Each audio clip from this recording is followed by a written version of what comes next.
Hello అండి, నమస్తే. Welcome back to Varshitha's kitchen. నేను మీ శైలజ. మనం మినపప్పు పిండి నానబెట్టుకున్నప్పుడు దోశలు వేసుకోవాలంటే అప్పటికప్పుడు ఇన్స్టెంట్గా పిల్లలకు కానీ మనకు కానీ దోశలు తినాలనిపిస్తే ఈ విధంగా ఇన్స్టెంట్ దోశలు వేసుకోవచ్చండి. చాలా సింపుల్గా వేసుకోవచ్చు. అన్నీ ఇంట్లో ఉన్న ఇంగ్రీడియంట్స్తోనే వేసుకోవచ్చండి. అది ఎలా ప్రిపేర్ చేసుకోవాలో వీడియోని లాస్ట్ వరకు స్కిప్ చేయకుండా చూడండి ఫ్రెండ్స్. మనం అదే పిండితోటి ప్లెయిన్ దోశ, ఇంకా ఆనియన్ దోశ, చీజ్ దోశ కూడా వేసుకుంటాము.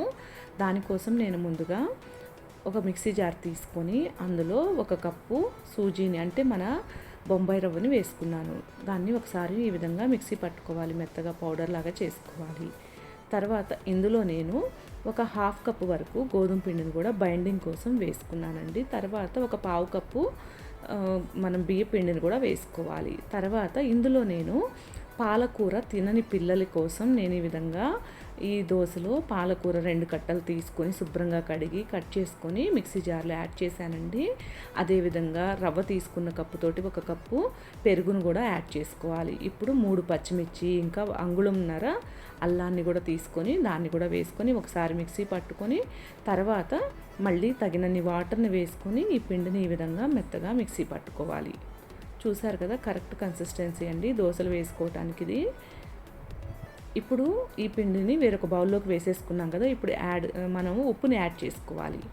ఉప్పుని చూసి వేసుకోవాలండి. పాలకూరలో కూడా మనకు ఉప్పు అనేది ఉంటుంది కాబట్టి చూసుకొని కలుపుకోవాలి. తర్వాత బేకింగ్ పౌడర్ ఉంటుంది కదండి, దాన్ని వేసుకోవాలి. ఒక చిటికెడు వరకు బేకింగ్ సోడా కానీ పౌడర్ కానీ ఉంటుంది కదా, దాన్ని వేసుకోవాలి. వేసుకొని పిండిలో బాగా కలిసేలాగా కలుపుకోవాలి. కావాలంటే మనం అప్పటికప్పుడు ఈ దోశలు వేసుకోవచ్చండి. కాకపోతే నేను ఒక 10 నిమిషాలు పక్కన పెట్టేసి ఉల్లిపాయ, టమాటా, కొత్తిమీరని కట్ చేసుకున్నాను దోశల మీద వేసుకోవటానికి. స్టవ్ మీద ప్యాన్ పెట్టుకొని ప్యాన్ హీట్ అయిన తర్వాత నీళ్లు చిలకరించి టిష్యూ పేపర్తో ఒకసారి బాగా క్లీన్ చేసుకొని ఈ విధంగా మనం దోశల్ని వేసుకోవాలి. చక్కగా వస్తాయండి. చూస్తున్నారు కదా ఎంత చక్కగా మనం దోశను వేసుకుంటున్నామో. ఫస్ట్ టైం చేసేవాళ్ళు కూడా రాదు అని అస్సలు కంగారు పడద్దండి. ఈజీగా చేసుకోవచ్చు ఈ దోశలు అనేవి. అప్పటికప్పుడు మనకి దోశ తినాలనిపించినప్పుడు ఈ విధంగా ట్రై చేసి చూడండి ఫ్రెండ్స్. వీడియోని లాస్ట్ వరకు స్కిప్ చేయకుండా చూడండి ఫ్రెండ్స్. నా వీడియోస్ కనుక నచ్చినట్టే తప్పకుండా సబ్స్క్రైబ్ చేసుకొని సపోర్ట్ చేయండి ఫ్రెండ్స్. వీడియో చూసిన వెంటనే లైక్ చేయటం అస్సలు మర్చిపోవద్దండి. వీడియోని లైక్ చేయటం వల్ల వీడియో అనేది చాలా మందికి స్ప్రెడ్ అవుతుంది. సపోర్ట్ చేసి లైక్ చేయండి ఫ్రెండ్స్. చూసారా, మన ప్లెయిన్ దోశ అనేది రెడీ అయిపోయింది. ఇప్పుడు దోశ వేసుకొని అందులో ఆనియన్ దోశని ఎలా వేసుకుంటాము చూసారు కదా. నేను ముందుగా కట్ చేశాను అన్నాను కదా, ఉల్లిపాయలు, టమాటాలు, ఇంకా కొత్తిమీరని ఇప్పుడు వేస్తున్నాం. అంటే మనం ఉల్లి దోశని కూడా వేసేసుకున్నాం అనమాట. నేను ఫోటో కోసం అనేసి ఈ విధంగా ఫోల్డ్ చేయకుండా తీసానండి.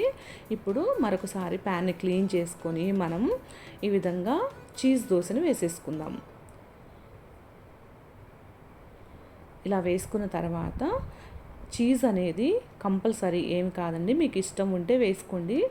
నాకు అందుబాటులో ఉందనేసి పిల్లలు ఇష్టంగా తింటారని ఈ విధంగా ముందుగా నేను చీజ్ని వేసుకున్నాను. తర్వాత అదేవిధంగా మన దగ్గర ఉన్న ఉల్లిపాయలు, టమాటాలని ఈ విధంగా వేసేసుకొని ఈ వేసినప్పుడు మనం హై ఫ్లేమ్లో అస్సలు పెట్టొద్దండి. మనం సిమ్లో పెట్టుకొని చక్కగా కాల్చుకుంటే ఉల్లిపాయలు కూడా మగ్గుతాయి అన్నమాట.